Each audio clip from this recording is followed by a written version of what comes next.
हमारा ये जो ब्रह्मांड है ना, ये आज भी कई ऐसे रहस्यों से घिरा हुआ है जहां हमारे मॉडल्स और थ्योरीज दम तोड़ते नजर आते हैं। ऐसा ही एक रहस्य है डार्क एनर्जी, जो पूरे ब्रह्मांड का लगभग 70% हिस्सा रखती है। डार्क एनर्जी की सही प्रकृति अभी तक एक पहेली बनी हुई है, और अगर इसे सुलझा लिया जाए तो इससे हमारे सौर मंडल की संरचना, मिल्की वे गैलेक्सी का विकास, जीवन की उत्पत्ति और यहाँ तक कि हमारे ब्रह्मांड के भविष्य के बारे में बहुत गहरी जानकारी मिल सकती है।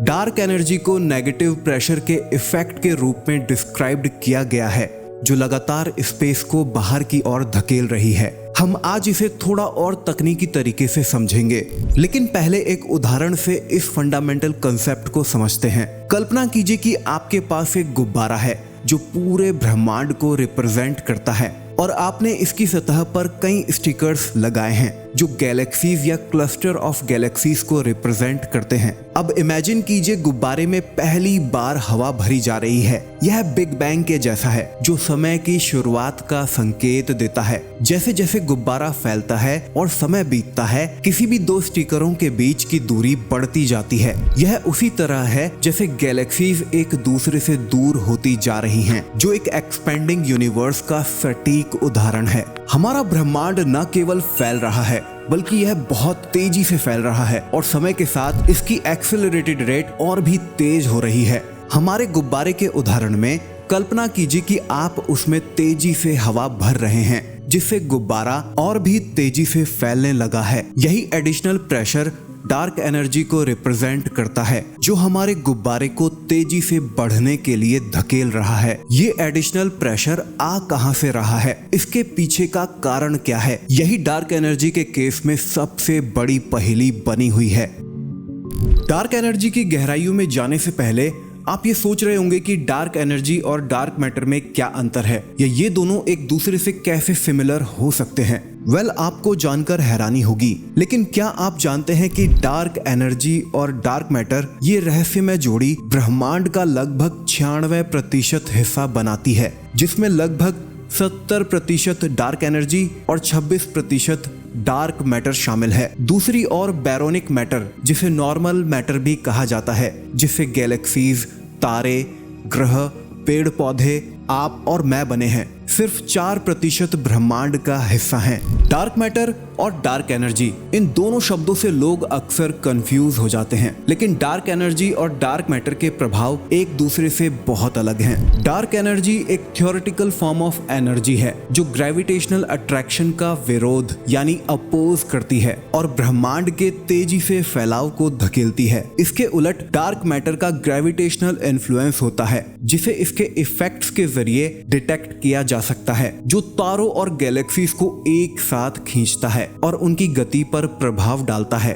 डार्क मैटर को आप एक गोंद की तरह समझें, जिसने गैलेक्सीज में तारों को बिखरने से रोका हुआ है। डार्क मैटर ही वजह है जिससे गैलेक्सीज और तारे एक साथ बंधे हुए हैं। अब हालांकि डार्क एनर्जी और डार्क मैटर के प्रभाव अलग अलग हैं, फिर भी दोनों को उनके रहस्यमय नाम डार्क से पुकारा जाता है, क्योंकि हम इन्हें डायरेक्टली ऑब्जर्व नहीं कर सकते। ना तो ये दोनों प्रकाश को इमिट करते हैं, ना ही एब्जॉर्ब करते हैं, और ना ही रिफ्लेक्ट करते हैं। फिर भी हम देख सकते हैं कि डार्क एनर्जी और डार्क मैटर नॉर्मल मैटर के साथ कैसे हमेशा इंटरैक्ट करते हैं। इससे खगोलविदों को नामुमकिन सा दिखने वाला काम करने का मौका मिलता है, ऐसी चीजों का अध्ययन करना जिन्हें हम देख नहीं सकते।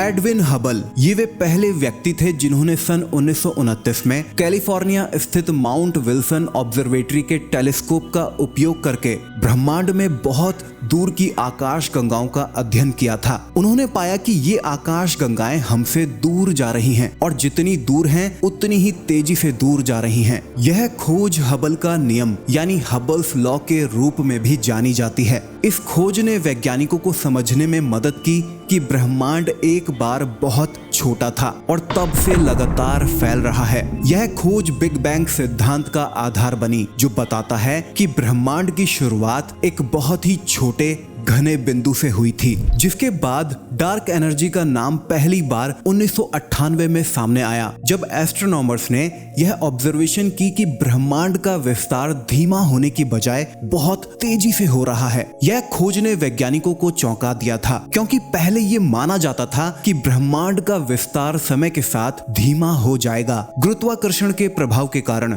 यह खोज डिस्टेंट सुपरनोवा को स्टडी करके की गई थी। यह काम टाइप 1A सुपरनोवा के साथ किया गया, जिसमें एक सफेद बौने तारे के साथ एक विशाल तारा भी होता है। करीब होने के चलते सफेद बौना तारा बड़े तारे से मटेरियल चुराता रहता है, और जब इसका मास सूर्य के मास का 1.44 को पार कर जाता है तो ये स्टेबल नहीं रह पाता है और फट पड़ता है। ऐसे इस प्रकार के सभी सुपरनोवा स्टैंडर्ड कैंडल्स के रूप में काम करते हैं, जिसका मतलब है कि इनकी चमक प्रिडिक्टेबल होती है। इसीलिए जितना धुंधला यह सुपरनोवा दिखाई देता है वह उतना ही दूर होता है। यह इन्हें इस विशाल ब्रह्मांडीय युगों के दौरान दूरी मापने के लिए बेहद वैल्यूएबल बना देता है। इनकी चमक और रेडशिफ्ट जो दूरी का संकेतक होता है और ब्रह्मांड के फैलाव से प्रभावित होता है, इसका ऑब्जर्वेशन करके वैज्ञानिक कॉस्मिक एक्सपेंशन के इतिहास का पता लगा सकते हैं और डार्क एनर्जी के प्रभाव को समझ सकते हैं। वैसे डार्क एनर्जी की स्टडी बैरियन एकॉस्टिक ऑक्सीलेशन को स्टडी करके भी की जा सकती है।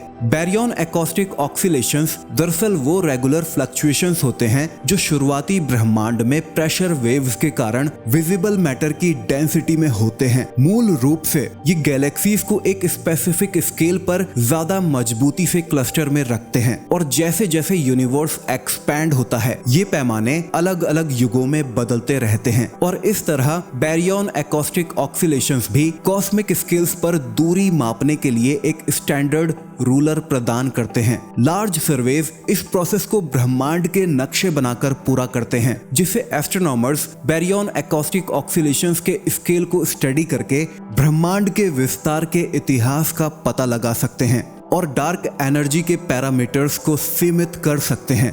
डार्क एनर्जी को समझने का एक और इनोवेटिव अप्रोच डिस्टेंट गैलेक्सीज और क्लस्टर्स से आने वाले प्रकाश के मुड़ने यानी ग्रेविटेशनल लेंसिंग को एनालाइज करना है। ग्रेविटेशनल लेंसिंग के कारण गैलेक्सीज के आकार और स्थिति में होने वाली डिस्टॉर्शंस का अध्ययन करके वैज्ञानिक डार्क मैटर के डिस्ट्रीब्यूशन की जांच कर सकते हैं और यह देख सकते हैं कि डार्क एनर्जी का प्रभाव ब्रह्मांड के ढांचों को कैसे प्रभावित करता है, जिससे इसके स्ट्रक्चर को और बेहतर ढंग से समझा जा सकता है।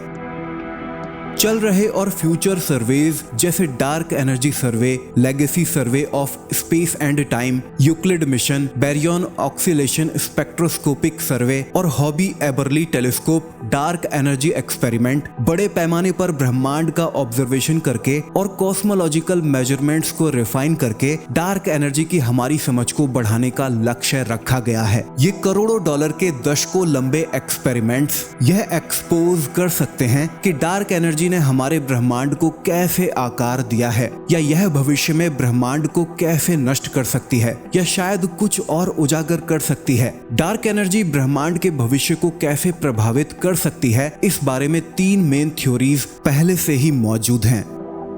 पहली थ्योरी है हीट डेथ, या जिसे बिग फ्रीज भी कहा जाता है। इस सिनेरियो में डार्क एनर्जी गैलेक्सीज को लगातार एक दूसरे से दूर धकेलती रहेगी। ये प्रोसेस कभी नहीं रुकेगी, जिससे ब्रह्मांड खाली और अंधकारमय होता चला जाएगा और अंततः ब्रह्मांड में मौजूद हर चीज, जिसमें हम भी शामिल हो सकते हैं अगर तब तक हम अस्तित्व में रहे, हर चीज एक समान तापमान यानी यूनिफॉर्म टेम्परेचर पर पहुंच जाएगी। बिग फ्रीज के इस सिनेरियो को समझने के लिए आप यह कल्पना करें कि आपने एक गर्म कप चाय और एक ठंडी बोतल पानी एक कमरे में रखी है। कुछ समय बाद आप देखेंगे कि चाय ठंडी हो गई है और पानी कमरे के तापमान तक गर्म हो गया है। इसका कारण यह है कि गर्म और ठंडी वस्तुएं अपने आसपास की वस्तुओं के साथ ऊष्मा का आदान प्रदान करती हैं और आखिर में दोनों का तापमान बराबर हो जाता है। अब ब्रह्मांड के संदर्भ में सोचें, जैसे जैसे समय बीतेगा सारे तारों की ऊष्मा धीरे धीरे खत्म हो जाएगी और पूरे ब्रह्मांड का तापमान एक समान हो जाएगा। दूसरी एक दिलचस्प थ्योरी है जिसे बिग रिप सिनेरियो भी कहा जाता है। यह सिद्धांत बताता है कि अगर ब्रह्मांड का विस्तार गति बढ़ाते हुए अनंत काल तक चलता रहा तो एक समय ऐसा आएगा जब यह विस्तार इतना तेज हो जाएगा कि ब्रह्मांड के सभी ऑब्जेक्ट्स जैसे तारे, ग्रह, गैलेक्सीज और यहाँ तक कि परमाणु भी फट जाएंगे या टूट जाएंगे। इसका उदाहरण आप उस समय से जोड़ सकते हैं जब आप किसी गुब्बारे में बहुत तेजी से हवा भरते हैं तो एक समय बाद गुब्बारा फट जाता है और उसके टुकड़े चारों ओर बिखर जाते हैं। इसी तरह यूनिवर्स के केस में गैलेक्सीज और ग्रह इस तेज विस्तार के कारण बिखर जाएंगे। तीसरी थ्योरी है बिग क्रंच, जो एक्सपेंशन के उलट है। ब्रह्मांड के एक्सपेंशन के बारे में वर्तमान में जो हम जानते हैं वह यह है कि यह लगातार बढ़ रहा है, लेकिन अगर एक समय ऐसा आया जब एक्सपेंशन की गति धीमी हो जाए और गुरुत्वाकर्षण का प्रभाव ज्यादा हो जाए तो ब्रह्मांड का एक्सपेंशन रुक सकता है। इसके बाद ब्रह्मांड का हर मैटर और एनर्जी गुरुत्वाकर्षण के प्रभाव में वापस सिकुड़ने लगेगी। यह सिकुड़ना तब तक जारी रहेगा जब तक कि ब्रह्मांड का सारा मैटर एक बेहद गर्म और घने बिंदु में आकर वापस मिल नहीं जाता। तब संभवतः समय की शुरुआत जैसा परिदृश्य फिर से पैदा हो सकता है। कल्पना कीजिए कि आप एक बॉल उछालते हैं। शुरुआत में ये बॉल ऊपर जाती है, लेकिन जैसे जैसे उसकी गति कम होती है वह वापस नीचे आने लगती है। इसी तरह बिग बैंग में ब्रह्मांड का एक्सपेंशन शुरू हुआ, लेकिन अगर गुरुत्वाकर्षण की ताकत बढ़ती है तो यह एक्सपेंशन रुक जाएगा और ब्रह्मांड वापस सिकुड़ने लगेगा। यह पूरी प्रोसेस बिग क्रंच कहलाएगी, जब ब्रह्मांड अपनी शुरुआत की स्थिति में वापस आ जाएगा। बिग क्रंच का सिद्धांत इस बात पर पूरी तरह से निर्भर करता है कि ब्रह्मांड में मौजूद मैटर और एनर्जी का घनत्व कितना है। अगर ब्रह्मांड में पर्याप्त मात्रा में मैटर और गुरुत्वाकर्षण बल है तो यह संभव है कि एक दिन ब्रह्मांड का एक्सपेंशन रुक जाएगा और यह सिकुड़ने लगेगा। हालांकि वर्तमान में डार्क एनर्जी के कारण ब्रह्मांड का एक्सपेंशन तेजी से हो रहा है, एक पॉइंट पर आकर प्रकाश की गति से भी तेज। इसीलिए बिग क्रंच की संभावना फिलहाल कम मानी जाती है और इस तरह से डार्क एनर्जी यहाँ जीतती हुई दिखाई देती है, जिसके बारे में हम आज भी सिर्फ इतना ही जानते हैं कि यही वजह है हमारे ब्रह्मांड के लगातार होते एक्सपेंशन की। यहाँ आप मुझे बताओ कि आपको क्या लगता है, इन तीनों थ्योरीज में से किस थ्योरी के सच होने की संभावना सबसे ज्यादा है जब हम बात करते हैं ब्रह्मांड के अंत की। फिलहाल आज के इस वीडियो में इतना ही। अगर आपको ये वीडियो पसंद आया है तो आप इस वीडियो को लाइक जरूर कीजिएगा, साथ ही साथ अपने दोस्तों और फैमिली मेंबर्स के साथ शेयर भी जरूर कीजिएगा। चैनल पर नए हैं तो चैनल को सब्सक्राइब कर लेना इस नोटिफिकेशन बेल को ऑल पर करने के साथ। मैं मिलता हूँ अब आपसे एक नई वीडियो में एक नए टॉपिक के साथ। तब तक के लिए ख्याल रखिएगा अपना। बाय गाइज, टेक केयर, जय हिंद।